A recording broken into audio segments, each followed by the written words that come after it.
what's good with y'all, man? Welcome back to another video. In this video, I'm gonna go over how to make crazy, dark, multi-genre compositions, live elements, synth elements, pretty much everything in this video. So definitely stay tuned for the whole breakdown because I'm spilling a ton of sauce in this one. And yeah, without further ado, let's hop right into the sample breakdown. So when creating samples like this, you wanna already establish the kind of vibe you're going for.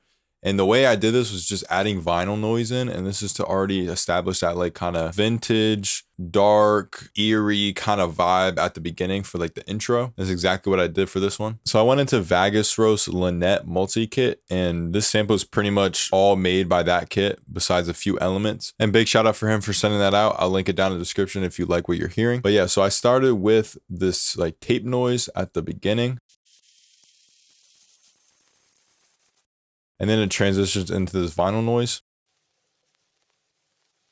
And like I said, this is to establish the kind of vibe we're going for. And I wanted it to be like this, like mysterious, taped, vintage, orchestral kind of vibe going on. So the first thing I'm adding here is this picked acoustic guitar from Contact, and it's playing a melody that sounds like this.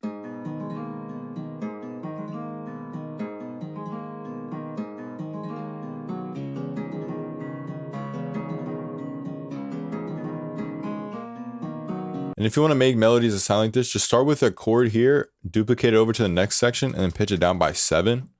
That's pretty much what I did for this one. And then I just arpeggiated a bunch of the notes, and it just sounds like, you know, it's like someone's actually like playing it. It's like arpeggiated. And then to end it off, I just added this little run here. I just followed the scale and just used my ear to sound, like make it sound good. And for the effects, we got a vintage verb. This chow tape was just like a tape kind of plugin. That one's completely free, by the way. Then I got an EQ cutting out the lows, and then this RC20 to kind of add that detune effect in. It's very subtle, but really wanted to add that in. Then I got this bass here, and it's just a Rickenbacker bass from Contact.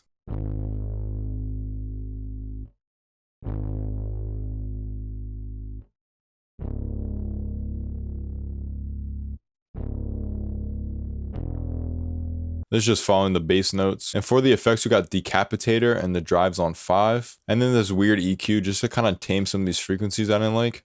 So this is with the EQ. This is without. It's kind of a little bit more in your face. I didn't really want it to be like in your face, so I just kind of tamed those frequencies. And then the next thing was these perk loops and textural elements from Pecussion Lynette multi-kit. And it sounds like this.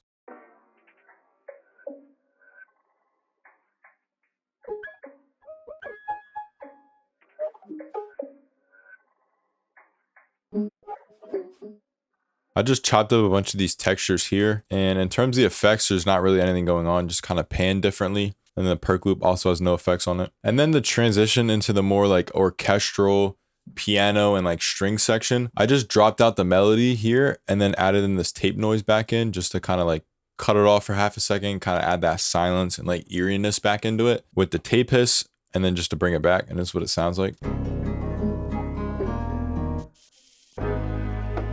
This kind of transitions really nicely. Okay, now for the second section, I started with this piano.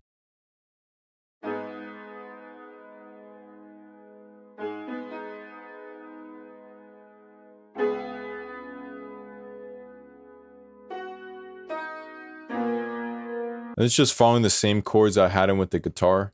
This is G sharp and then the C sharp. And then I just voice these kind of differently, like the C sharp minor chord here, pitch that up an octave, that G sharp. And then I just stacked some notes on and then added these bass notes. And then same thing with this last chord. I just kind of clicked in notes, kind of like I explained before, just kind of clicked in stuff, make sure it sounds good. This is the SSS vintage upright piano. And this has all the same effects on as the guitar, except I added in this chorus and then took out the RC20. This is just to kind of make it wider, a little bit more chorus kind of feel. Then I have a bass in that's also the Rickenbacker bass, but it's playing a little bit of a different pattern.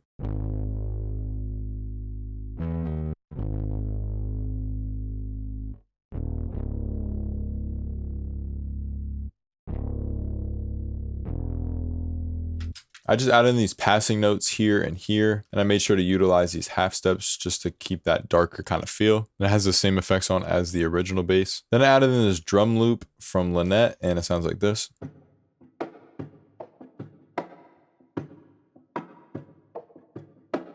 And then I brought back this perk loop and the textural elements back in here. Then I added these session strings in, and it's just following the chord progression, except I took out a bunch of the notes for these first two chords because I wanted to build it up into this like really big sounding like orchestral piece. I did that by taking out some of the first chords, and then the second half of the like intro kind of A section of it, I brought it back in, which I'll go over in a little bit. But yeah, this is just the chords, but just took out a bunch of notes, and it just sounds like this.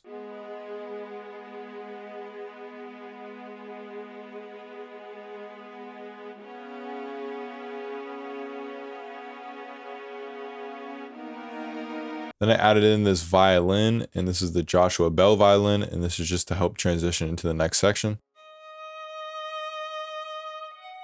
For the effects, just cutting out the lows. And this is what the transition sounds like into the last section.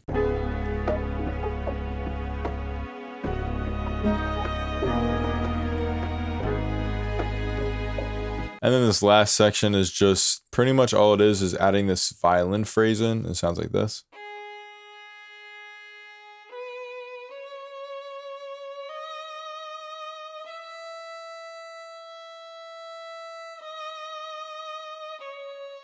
This is just ascending and then descending at the end just to kind of help with that like dark kind of vibe and like the epic kind of vibe going on. And then I just added in the session strings back in, and now I added like the full chords, and it's what they all sound like.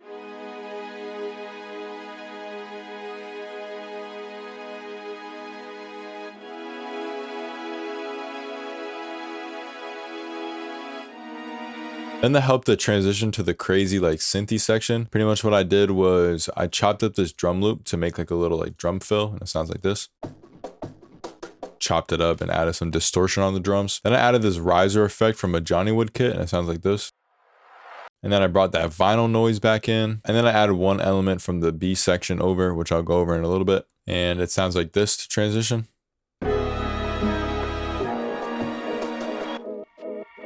And then the actual transition into the B section, pretty much all I did was add the synth phrase in from the Lynette kit, added that vinyl noise back in like I said, and then I added in this synth instrument down here, and this is what the transition sounds like.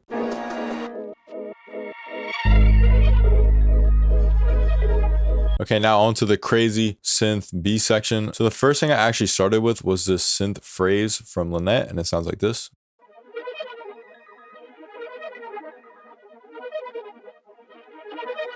Then I added this other synth phrase in, and it sounds like this.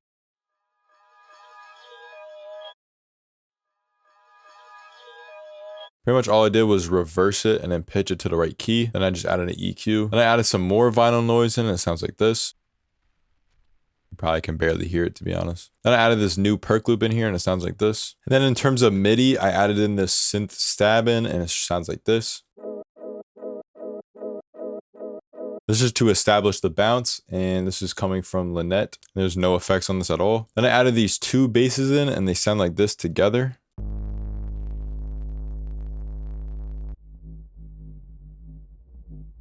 The reason why I added two basses in here because it's just playing that G sharp minor chord over and over and over again.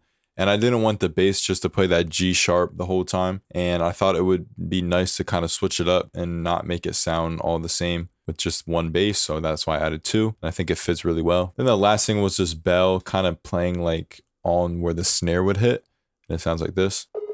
And for the effects, there's distortion and EQ, just kind of boosting like these frequencies here. And then this vintage verb. And then just the last section here, I'm pretty much adding every element back, except I'm taking out this phrase and I'm pitching up this synth by an octave. And then I added this new synth phrase in. It sounds like this.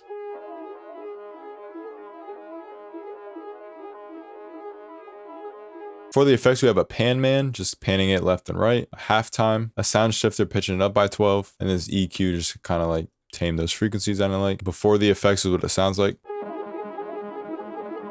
A little bit too crazy, so sorry, like the halftime just helps it like kind of dumb it down a little bit. Then the last thing here is just this distortion on the bass. It just kind of swells up into the next bass, as you can see here.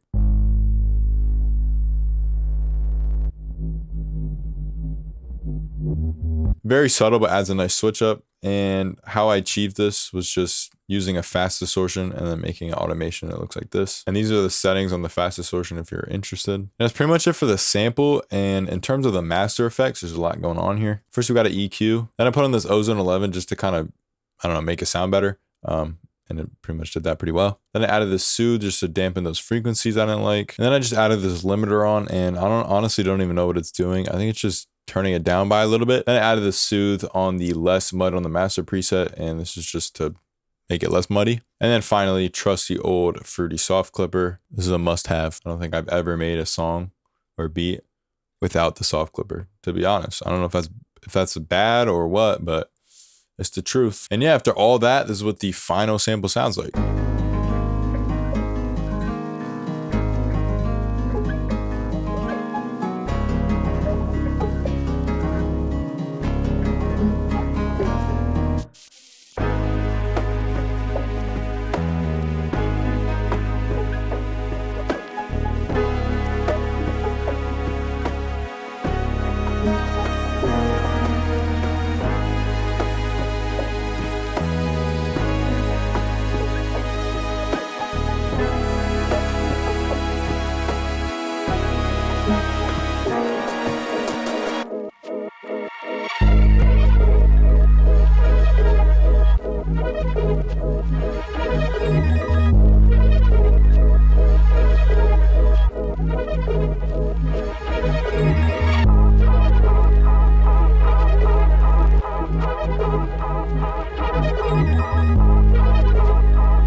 And yeah, that's pretty much it for the video. Hope you guys enjoyed. Hope you guys can take something away from this. Big shout out to Vegas Rose for sending out this kit.